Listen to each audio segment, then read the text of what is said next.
कि इस वीडियो में हम आपको दो कब्रों की रहस्यमयी कहानी सुनाएंगे। इसलिए आप सभी लोगों से गुजारिश है कि वीडियो को आखिर तक जरूर देखें। वीडियो पसंद आए तो इसे लाइक करके अपने दोस्तों के साथ जरूर शेयर कर दीजिए। अगर आप लोग नए हैं तो हमारे चैनल को सब्सक्राइब कर दें और साथ में मौजूद बेल आइकन को दबाकर ऑल पर क्लिक कर दें। तो दोस्तों, हसन एक जवान, इबादत गुजार शख्स था जिसका दिल अल्लाह की रजा के लिए हर पल धड़कता था। वह रोजाना अपने मामूलात में मशगूल रहता, नमाज पढ़ता, कुरान की तिलावत करता और सदका खैरात करता। उसकी जिंदगी में एक अजीब सुकून था जो हमेशा उसके साथ रहता था। वह अपने रोजमर्रा के कामों में इतना मग्न था कि उसने कभी दुनिया के फानी जज्बात को दिल में जगह नहीं दी। वह रोजाना सुबह सवेरे अपने मामूल की इबादत पूरी करके करीबी कब्रिस्तान में जाता ताकि वहां फातिहा पढ़कर अपने वालिदैन की रूहों के लिए दुआ कर सके। कब्रिस्तान में कदम रखते ही हसन हमेशा महसूस करता कि वहां का माहौल निहायत सुकून भरा होता। मगर आज कुछ अजीब था। आज कब्रिस्तान की हवा में जैसे कुछ रहस्यमयी सी सरगोशियां थीं, जैसे दरख्तों की शाखें आपस में राज की बातें कर रही हों। इन सरगोशियों में एक ठंडी सी लहर थी जो हसन की रीढ़ की हड्डी में सनसनी पैदा कर देती। जैसे ही हसन कब्रिस्तान के अंदर कदम रखता, उसका दिल एक अजीब बेचैनी से भर जाता और वह अपनी जगह पर ठिठक कर रुक गया।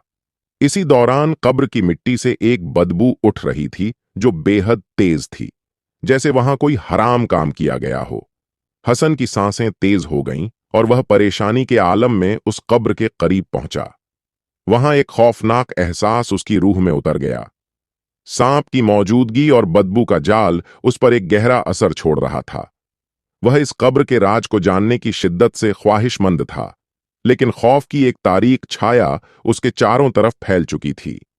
दूसरी तरफ एक और कब्र थी जहां से खुशबू आ रही थी।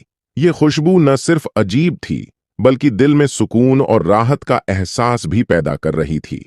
ये खुशबू एक अजीब कशिश से भरी हुई थी, गोया ये कब्र किसी नेक रूह की थी जो अपने आमाल की बदौलत अल्लाह के करीब थी। हसन ने उस कब्र के करीब पहुंचकर उसकी मिट्टी को छुआ और उसे महसूस हुआ कि यहां का माहौल बिल्कुल मुख्तलिफ था, जैसे यह कब्र किसी अजीम शख्सियत की थी जिसकी रूह आज भी जिंदा थी। हसन के दिमाग में एक सवाल गूंजने लगा। ये दोनों कब्रें एक ही कब्रिस्तान में हैं, एक कब्र से बदबू आ रही है और दूसरी से खुशबू। आखिर क्यों?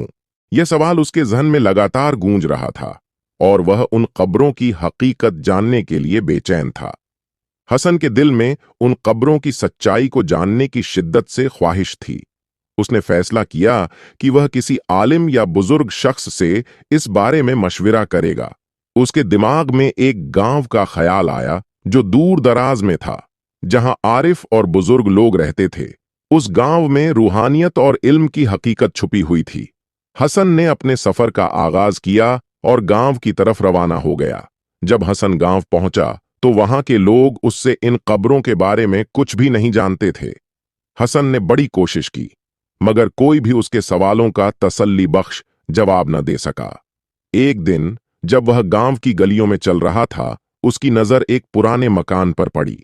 मकान के दरवाजे पर एक बूढ़ी औरत बैठी हुई थी जो एक मटके में पानी लिए हुए थी और कुछ सोचने में गुम नजर आ रही थी।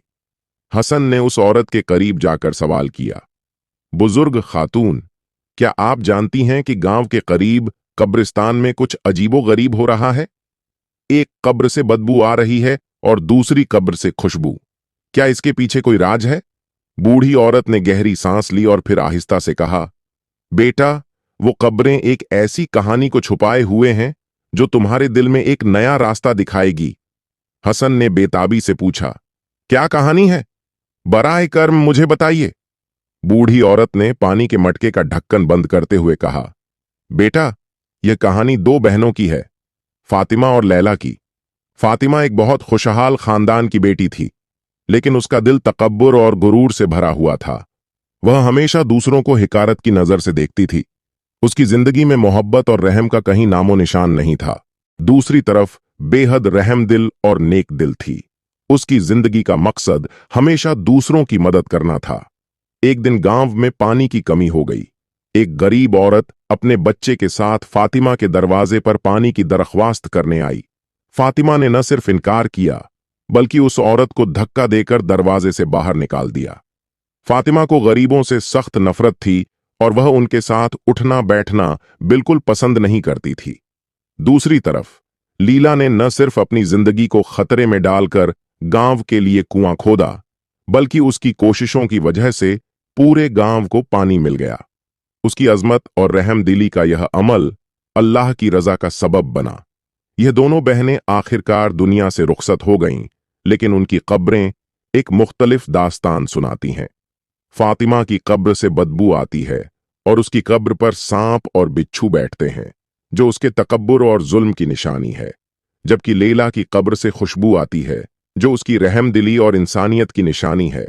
हसन की आंखों में हैरत और खौफ की एक लहर दौड़ गई। इसने दिल में सवाल किया, अगर किसी ने अपनी जिंदगी में गलतियां की हों तो क्या अल्लाह ताला उसे माफ कर देगा? बूढ़ी औरत ने मुस्कुराकर कहा, बेटा, अल्लाह की रहमत से बढ़कर कोई चीज नहीं। जो शख्स सच्चे दिल से तौबा करता है, अल्लाह उसे माफ कर देता है। इंसान का काम यह है कि वह अपनी जिंदगी को अल्लाह की रजा के लिए वक्फ करे और तौबा करके अपने गुनाहों से बचने की कोशिश करे।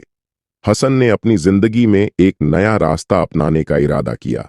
उसने फैसला किया कि वह अपनी जिंदगी को अल्लाह की रजा की तरफ मोड़ेगा और अपनी हर रोज की इबादत में सच्चाई और इखलास को अपनाने की कोशिश करेगा। उसके दिल में यह अज़्म पैदा हुआ कि वह अपने गुनाहों पर पछताएगा और अल्लाह के रास्ते पर चलने की सच्ची नीयत करेगा। यह कहानी हसन के लिए एक नई रोशनी बनकर आई। उसने अपने दिल में अल्लाह के रास्ते पर चलने का पक्का इरादा कर लिया और उसके बाद उसकी जिंदगी में सुकून और खुशी की शुरुआत हुई। नाजरीन, यहां से हमें भी यह सबक मिलता है कि इंसान अपने गुनाहों पर जरूर पछताता है, चाहे वह दुनिया में हो या आखिरत में। कभी कभी अल्लाह ताला इंसान को उसके गुनाहों की सजा दुनिया में ही दे देता है और कभी कभी वह गुनाहगार इंसान दुनिया में तो पुरसुकून रहता है, मगर उसकी मौत के बाद उसके साथ जो होता है वह बहुत बड़ा और सख्त अजाब होता है। लेकिन दूसरी तरफ अगर आप नेकी करेंगे, भलाई का काम करेंगे, तो आपकी जिंदगी भी सुकून में आ जाएगी और आपकी मौत भी बहुत आसानी से होगी। इसलिए कोशिश करें कि नेकी करें, भलाई करें, दूसरों के साथ खुश अखलाकी से पेश आएं, गरीबों की मदद करें और अल्लाह ताला से अपने गुनाहों की माफी मांगते रहें, ताकि यह दुनिया भी सुकून से गुजरे और मौत के बाद का सफर भी आसान हो जाए। आज की हमारी वीडियो आपको कैसी लगी? नीचे कमेंट बॉक्स में जरूर बताइएगा और अपने दोस्तों तक शेयर जरूर कीजिएगा। तो मिलते हैं किसी और वीडियो के साथ, तब तक खुदा हाफिज।